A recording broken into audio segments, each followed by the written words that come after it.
Well, Peter, we're finally doing it. Our first podcast. We've been talking about it for a long time. And this podcast is named The Odd Couple for obvious reasons.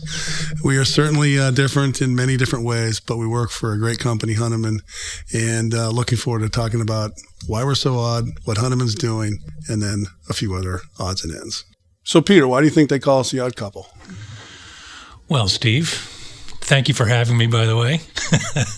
I think that we're very similar in a lot of ways, but we're very different in many others. I think part of it is how we grew up and where we came from. I grew up in Boston, south of Boston, been here a long time. You happen to have a little bit of a different path. Absolutely. So Peter and I first met almost 25 years ago at Meredith and Grew, which is now Collier's. And I'd come through a very different rank. I grew up in Montana, Idaho, Oregon, kind of moved from place to place. Most places were 2 years. Finally settled down in Missoula, Montana, and went to college in lovely Butte, Montana, where I played football, which was great. I think the important part for me growing up in that area was always making new friends, because you move all the time. So I was very aware of being able to make friends. And then once I got into college, kind of the leadership thing had come over, where I was student body president, which I know sounds weird, captain of the football team, all that stuff. And I think the thing I gained getting out of college, living in Montana, living in a different spot, was the leadership and being able to get friends. And then coming to Boston, a totally different place. Tallest building in Missoula is the Dorm, which is 10 stories. So coming here is just totally different culturally, and I easily fit in within the first couple weeks, as you know, from people we all know together. So it was a totally different. You were a little more traditional. Yeah, I mean, I'm third generation in the town that I live in, south of Boston, and I went to high school locally, and then I did a couple of years PG at a prep school, and then I went to the University of Colorado in Boulder. Totally different from anything that I knew or where I was from. People often ask me, if you're 50-something years old, you're from Boston, you don't have an accent. Well, I'm 50 years south of Boston as opposed to being in downtown Boston. But when we met at Meredith and Grew, I was taking that traditional brokerage path. I started my career at Peter Elliott as a leasing broker, and then got the call up to Meredith and Grew, and everybody took that call at that time. And after several years at Meredith and Grew, I transitioned to the principal and ownership side of the business, working for WP Commercial, which was owned by the Whitehall funds for Goldman Sachs.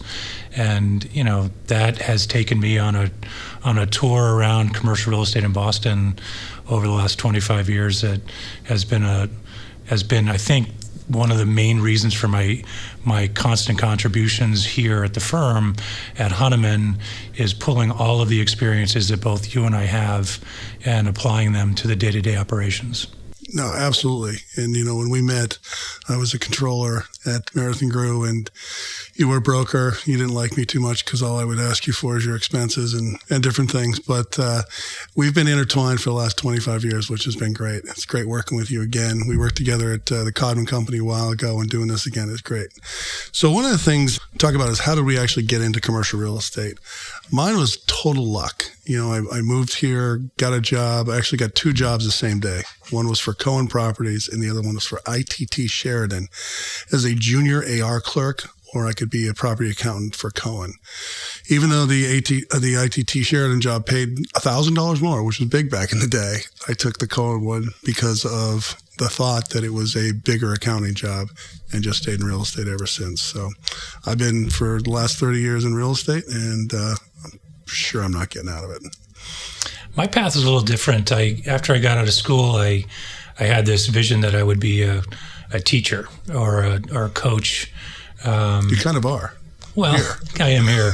But I looked at it kind of in the prep school environment and could see myself in that landscape.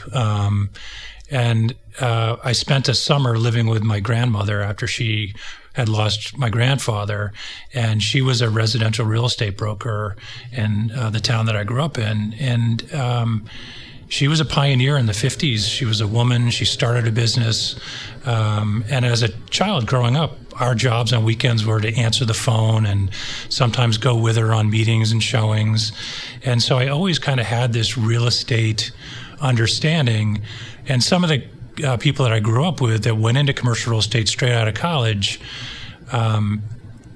I was looking at what they were doing with their careers, and I made a really quick pivot. And that was a transition that I became a capitalist really, really quickly when I found out how much of our own destiny we could ultimately control, which has kind of led me to all of the successes and the opportunities that I've had since then. I had a lot of different mentors growing up. My rise in real estate went pretty quick, and it's been awesome working with companies like this.